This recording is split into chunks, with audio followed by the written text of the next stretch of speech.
So it is a very, very frigid April morning, and it has been snowing for probably the last week. Thankfully, nothing is sticking around. But because of that, I have been putting off this garden tour because it has not been the most pleasant outside.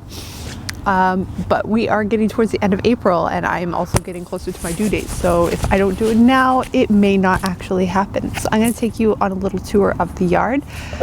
We're going to cover both the front yard and the backyard this time because there is quite a bit more to see than there was last month. We have started some vegetables which are trucking along nicely. I have done a little experiment with a grow frame, heated so that I can move things outside. We have some seedlings that we transplanted from the winter harvest, and then things in the front are just blooming away too, which is quite lovely.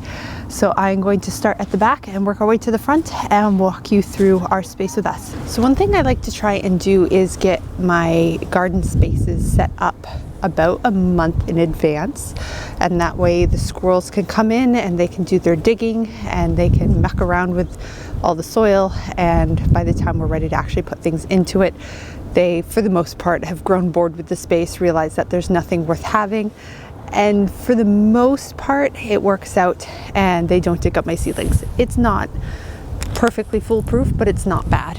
I used to have my gutter gardens along this area, but I found that because it's south facing, the sunshine was too intense and the watering needs were just too high. So instead I have relocated the gutter gardens here where they only get partial sun, and repurposed and added a few more pots and grow bags over here. So we're still in the process of getting that all set up there.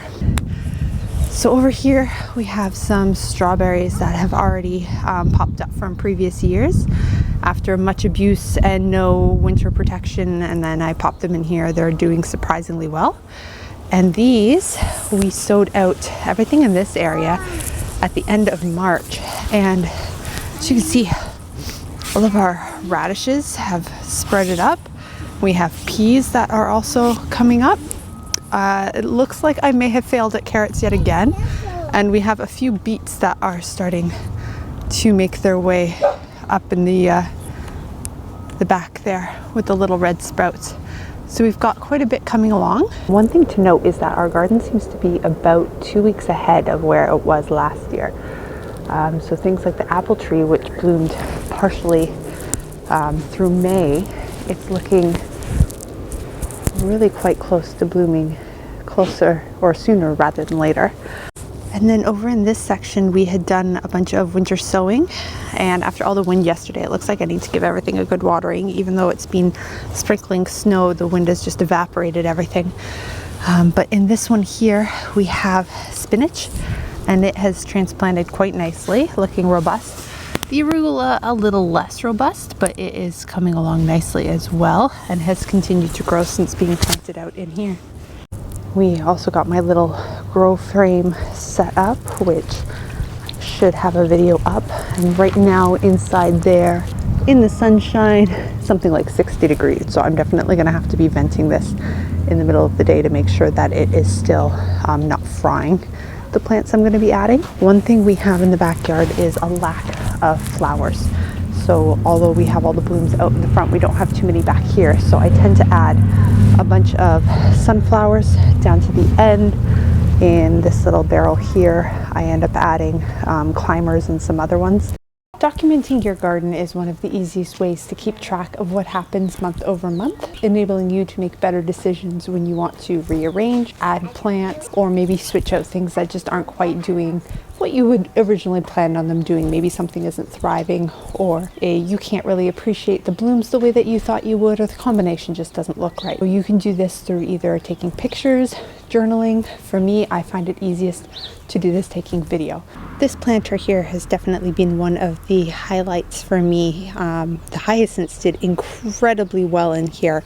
I'd only planted a few bulbs and they all made little babies, and the bees are loving the hyacinths, and having it right by the door gives a really nice scent to the front door area. So as you're coming and going out of the house, you're greeted by not only a pop of color but also a beautiful smell. And the blueberry shrubs are also doing really quite well. We have some really nice juicy both leaf buds down here and then what's going to turn into the flower and the fruiting buds up here. So it looks like we're going to have a pretty decent harvest. The rest of this space, everything is coming alive. It doesn't look like anything died. One thing I have noticed is that the bees don't tend to like the daffodils very much. So I'm really quite happy that we have a mix of other things that are blooming at the same time. But looking at it, I could also use additional blooms. So there are a few things like Scilla that I would really like to add in here. Even though they are not native and they are considered a bit more invasive, it wouldn't be a bad kind of like a ground cover coloring to have, and I would really like the bluish purple color against the yellow of the daffodils.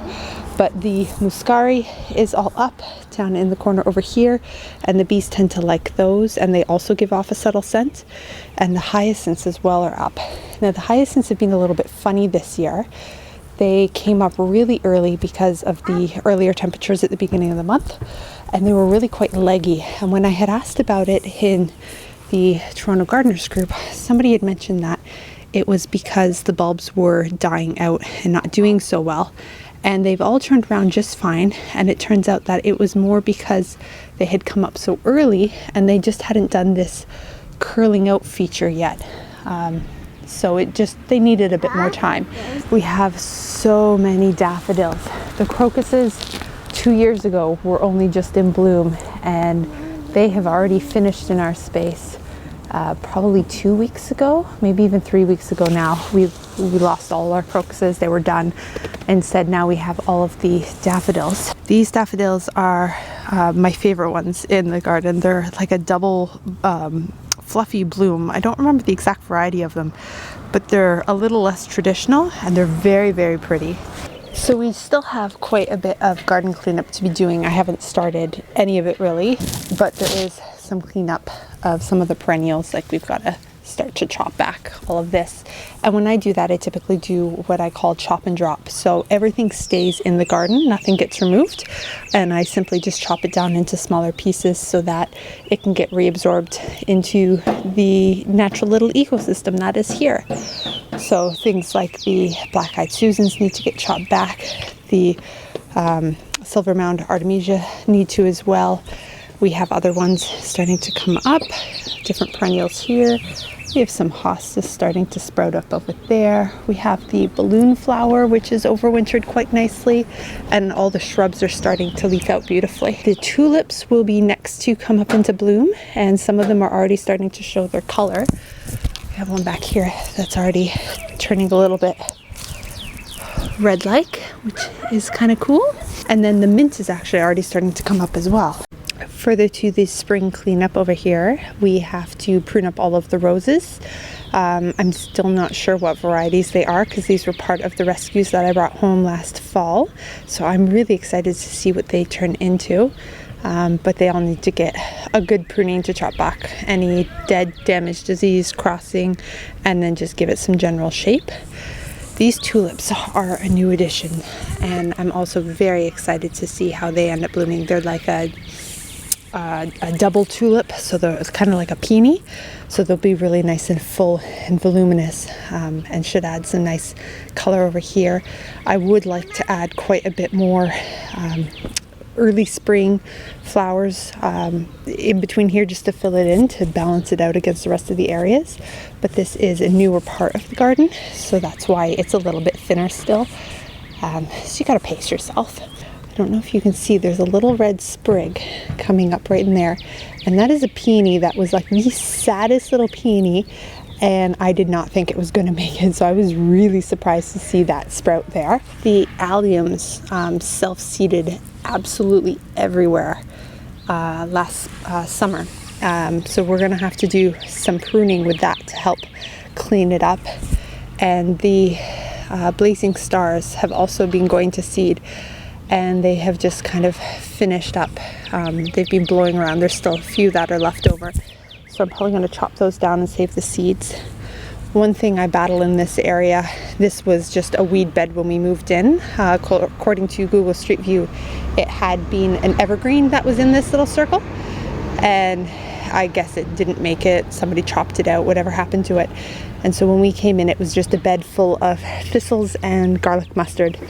And the thistles I seem to have eradicated. The garlic mustard I have not.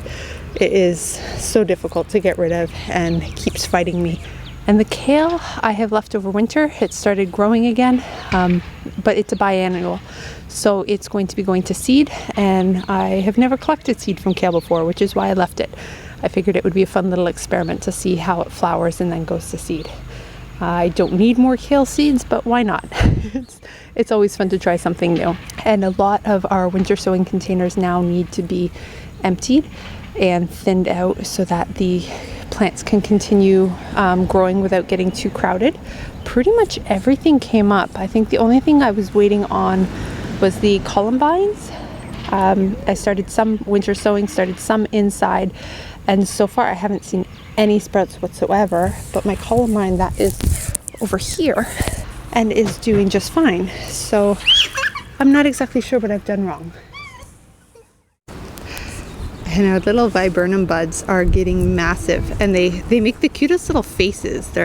Some people describe them like little Yodas. To me, they kind of look like little bulls. They've got their little horns and then their broader forehead, but they're looking like we're gonna have some really nice big blooms on that this year.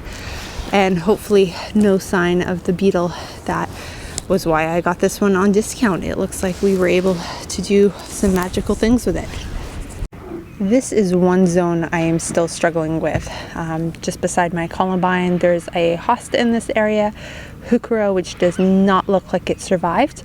But anything I put over here seems to die. The only thing that hasn't is the dianthus. And my assumption is this is where it was heaviest with the garlic mustard. And garlic mustard has a tendency to emit something from its roots that kill out any competition. So my assumption is that that's what's happening. The soil here is still being worked on and amended. It's pretty crappy clay, and then in addition to that, the garlic mustard is just poisoning everything. So this particular area still needs some work. I either need to find a plant that is going to shade out, which is what I was hoping would happen with the hosta, and therefore crowd out the garlic mustard and make a bit more competition for it. But it seems that the garlic mustard keeps on winning. More of the rescued daffodils. This whole section of daffodils over here actually was planted before just about anything else was. They're on, I think, their third year now. And I had prepped them in a different way than I had prepped some of my other rescued bulbs, and I would not repeat what I did. I would consider it a failure because it took them 3 seasons. This is the first time I've ever seen them actually bloom.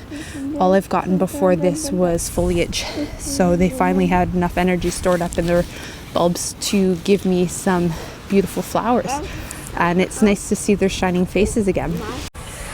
Our clematis has leafed out drastically, so it shouldn't be too much longer before we start to see some beautiful blooms there.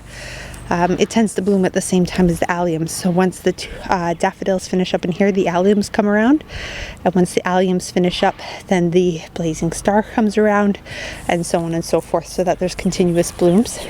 And this rose over here needs a major overhaul and a really good pruning.